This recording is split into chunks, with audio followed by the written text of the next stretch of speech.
All right, guys, so I told you I would re-record this segment. We'll do a part 2 to what we kind of talked about in the first video, kind of a step-by-step thing.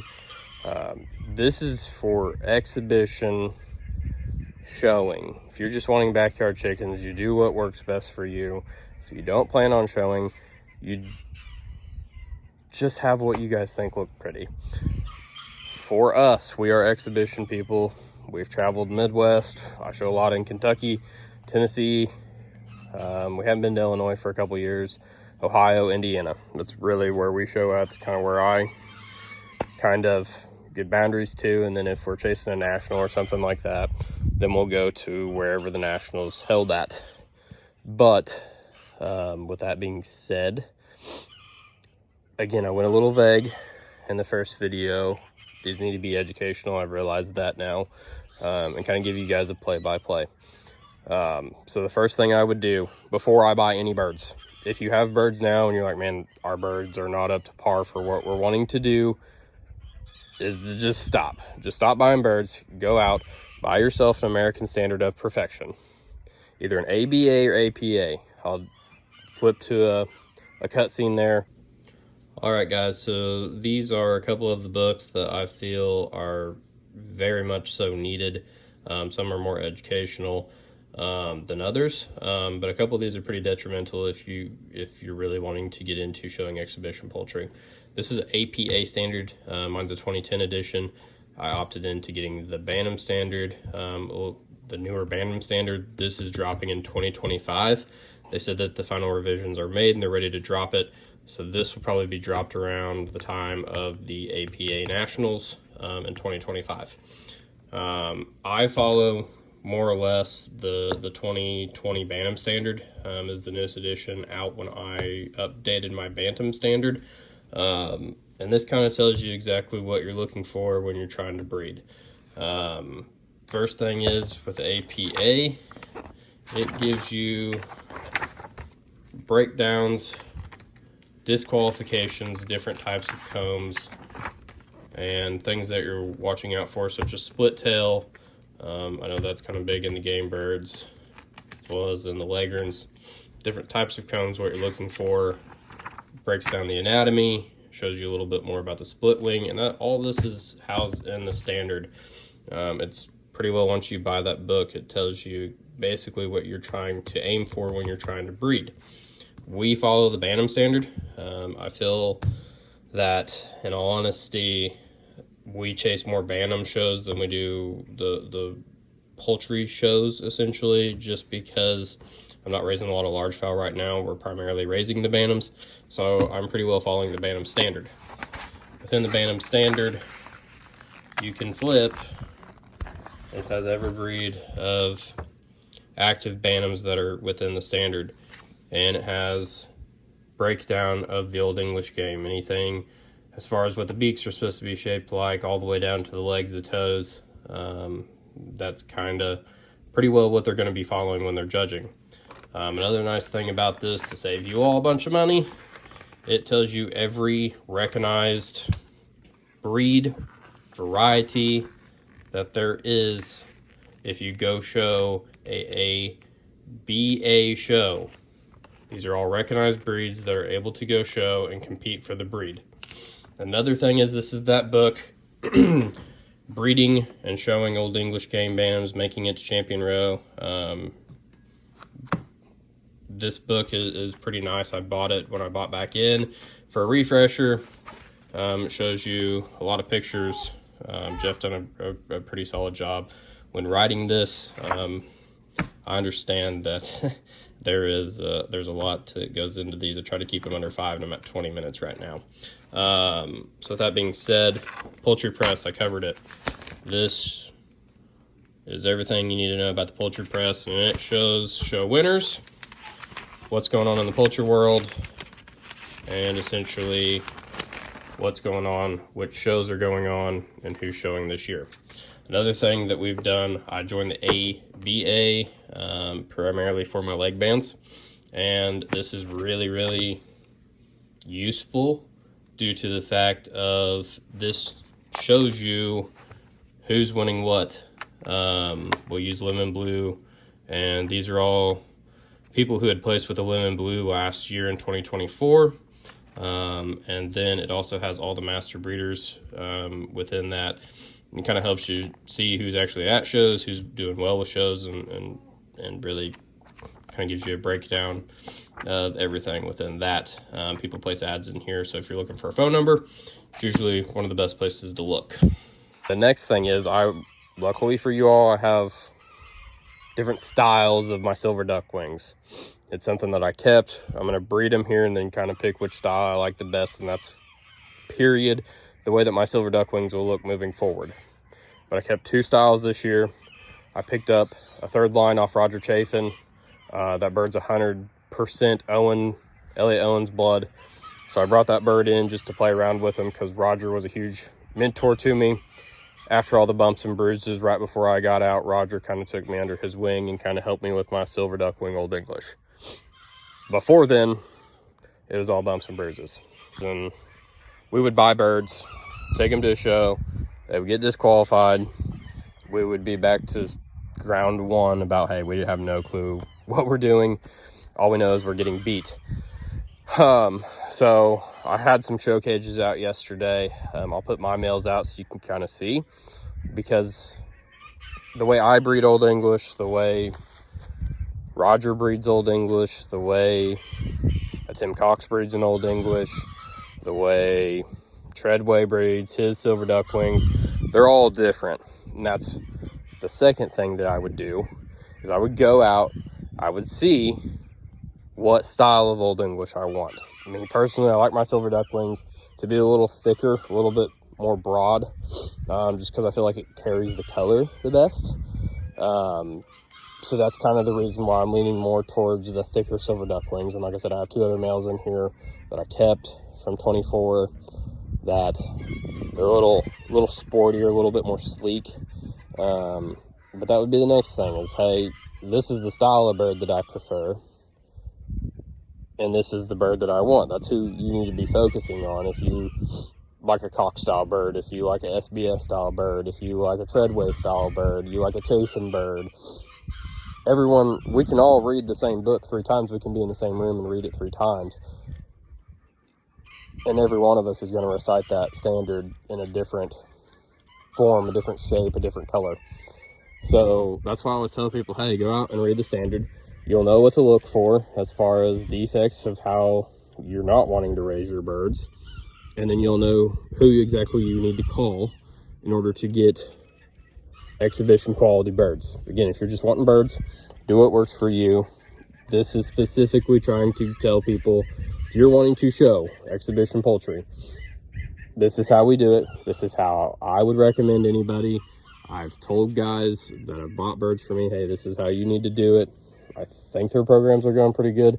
They still talk to me every chance they get. Half of them, Bradley Hodges, tries to get me to go to Margaritaville and have margaritas with him. And that's the way I want my program to be ran. If I see you guys, if I see your kids at a show, I don't want to have to put my head down and think, man, I sold that kid a call. Man, I didn't put my best foot forward in order to help extend the hobby, extend the variety, and help somebody out. That was just me as a person.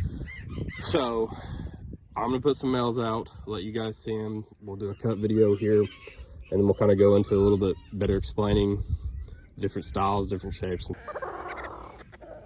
I guess this is what I'm talking about with style.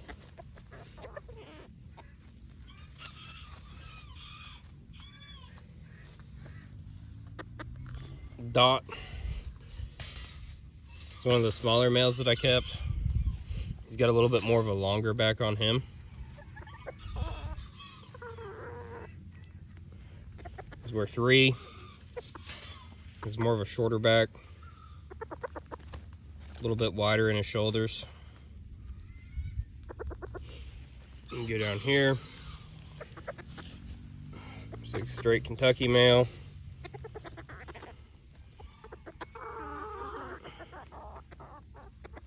Going to be a little bit wider in the tail, a little wider in his shoulders.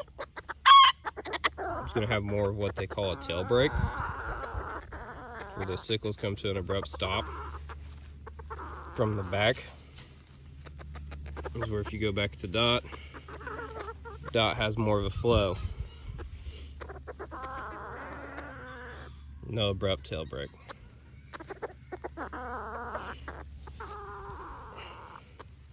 Again, bigger, thicker, wider bird, thicker tail feathers. It's one of the reasons he's actually here. Why I kept him is because of the super wide tail. And then you go into something like this. It's a completely different line. This is that chasing line, Owen's blood. You can see he's more sleek, he's more skinny.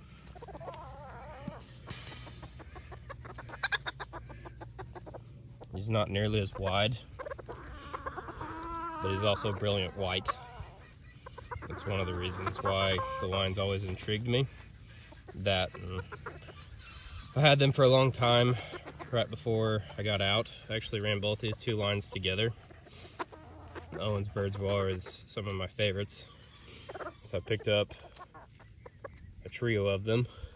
Actually, Roger gave them to me down at Eastern Kentucky last year. Told me to play around with them, and if we get anything decent, we'll just swap some birds back and forth. Again, we'll go back to this male. My assistant's trying to help.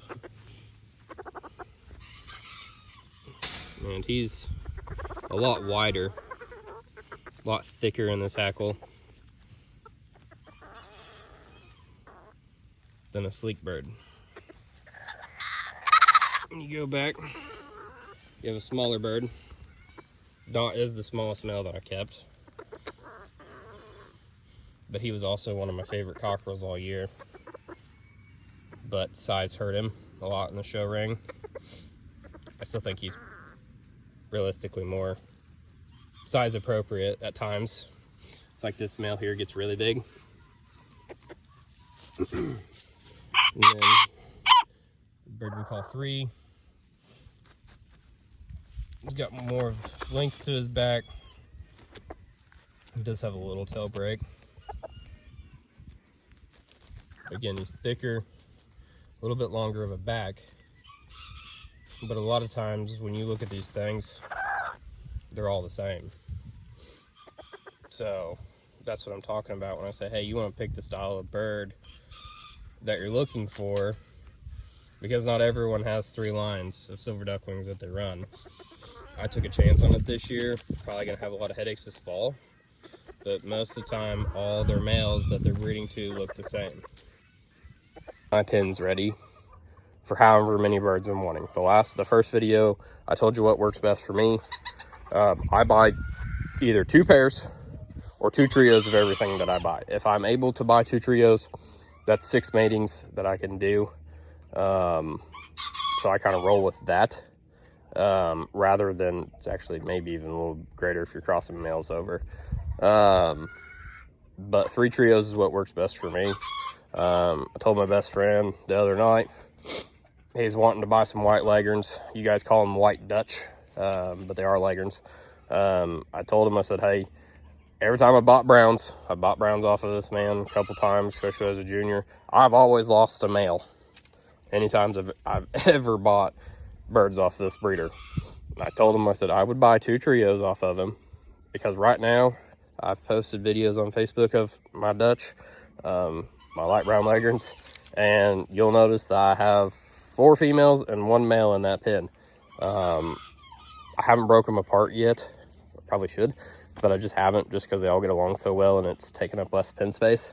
And realistically, that's why I buy 2 trios. I lost a male, I still had a male for backup, and I'm still continuing with my breeding program rather than going back to a breeder and trying to beg for another bird, because they all say the same thing. Again, coming from the breeding aspect, I sell to the same people every year, and that's fine. It continuously keeps us allowing to do what we need to do. I breed SBS showbirds because I enjoy it. So when I say I breed to keep my line alive, I don't breed to sell you birds. I breed to keep the SBS line alive and to continue the hobby the way that I have, I just so happen to every once in a while have some extra birds that then I choose to sell to help somebody get into the hobby and enjoy the hobby. Usually the best birds that we hatch, any breeder hatches, we're taking that bird and we're putting it back in the program to continue our line the way that we're wanting to run it. So when you're seeing guys selling birds and you're seeing guys trying to sell culls, I mean, a cull and a call are two very different things to me. A cull is something with a defect, and you know, with us, I take mine down to an Amish auction barn and I get rid of them, and I don't worry about them. A call is either Shelby making a call on them or me making a call on them, to where we're either going to put them back in our program or it's something that we're going to show. So I wanted to kind of circle back around that before I posted the video, because at the end of the day, SBF showbirds or anybody else that you're seeing actively trying to sell birds, these are just birds that I feel like may help somebody out in their future program or get started in a program, and I'm willing to sell either you or your kids that bird. When you're approaching this, the best time for us that I found to buy birds is in the fall. Yes, you have to feed them through the winter, condition them through the winter, especially if you're wanting to show your kids, have your kids show birds at the fair. You have to take them through the winter, and I understand the frustrations there. But it's one of the best time to buy birds, because here at SBS Showbirds, I don't like to feed birds through the winter. I don't like to do it. It's rainy, it's icy, so everything that I don't plan on utilizing usually leaves my house by December 7th. This year with AI, it's been a little bit different for me. I just sent the last of my silver duck wings to Michigan last week, and then I actually gave her a gift. She has my number 2 cockerel, just because it was a youth. She put in the work. She sent me a voice message over Facebook of saying, hey, she likes this bird, hey, she likes that bird. So I'll be honest with you, I sent her both birds for the price that we agreed to for a pair of birds. She ended up, I think, with a trio of silver duckwing females. I sent a little female that I liked that will give her a nice little showmanship bird, and then I sent her a backup male just because I want her to succeed. So I kept 3 cockerels to feed this winter. My number 2 cockerel left and went to Michigan a couple weeks ago. But they all say the same thing. I don't care who you talk to or which breeder you pick. They all say the same thing. I would rather deal with people who don't come across arrogant than a person who comes across arrogant and they have all the money in the world. They all say the same thing to me, and I'm in agreement with that. I would rather honestly deal with your kid, because it just means that they're putting in effort. When I was a junior, I used to call Mark Atwood at 9 o'clock at night because I didn't know the time difference, and we would talk rose comb and light brown single comb leghorns. Me, not my dad, not my mom. I think at that point I was like 10 to 13 maybe. I used to give the leghorn guys hell back in the day. It was because I wanted his rose comb light brown leghorns. I wanted to show him that's what I wanted, and I knew Mark had some of the best ones in the country. So I used to beg and plead with him to finally give me some rose comb light brown leghorns, and I think after 2.5 years he finally gave me some. But like I said, springtime, yes, if you go to spring shows, you're going to be able to come across some good birds. A lot of guys do carry birds over into the spring. I don't have the space for it, to be honest with you guys. And building relationships, we'll cover that. Building relationships with this is one of the biggest things you can possibly do. When I send somebody some money, I feel like for the amount of money that I'm spending on 95% of these birds, I ask 2 questions. That's just how it's always worked for me. I feel like I have no problem answering 2 questions for somebody. A couple of my clients, they've got out, they've given me money, and they've got back in the truck, and I'm completely fine with that. Best of luck with your birds. Bradley, I know that he's got some of my BB line. He's got the majority of my brown red line. Direct brothers for what I'm breeding to, meaning same rooster, same female, and they're almost identical. I know that he and I, we talked a lot before he ended up buying birds off of me, and I knew that his commitment was what needed to be, and I was actually going to sell him birds, and I want him and his kids to be able to enjoy the hobby and grow in the hobby, and that's why I do it. But I don't think any breeder out there, if you hand them $300, $400, $500, depending on what you're buying, I don't think they should have any issues with answering 2 questions for you. Most of the time it's either how to improve on my shape, how to improve on my color, what works best for them, what's the best time to breed for them, because all these things are different. Right now, I'm sitting on 0 brown red Old English for 2025. I have none of my hens are laying. It seems like it's going to be a late season hatch on them, which I hate doing because they're just not mature by the time December gets here. But I have to work with it. So I would probably say, hey, if you're buying my brown red Old English, hey, don't be prepared to be trying to hatch them in January, February, March. They're just not going to lay. And you can ask questions. Like I said, if someone is not willing to answer questions for you while you're buying birds, it'd probably throw up a red flag for me. I will tell you this, with our breeding program, a tuba 3 is about the smallest that I'll put my birds in. I usually, with trios, I usually like to be closer to 3 or 4 feet, just to house the birds. I like my birds to have a lot of space. And then my happiest birds are actually in a 3x8. I put trios in that, and then the light browns are in, I think that's a 3x10 that the lights are in. It's easier to clean for me, 3 foot wide. I got 18-inch scoop shovel that I scoop all my pins out with. That's what works best for me. But like I said, if you guys have any more questions, I feel like I've covered this page a little bit better about what you're looking for before you're going to go out and buy birds. I'm a call person. I'd rather you call me or talk to me at a show and build a relationship with me. I answer Facebook questions because a lot of people are always on Facebook. The SBS page is on Facebook, SBS Show Birds.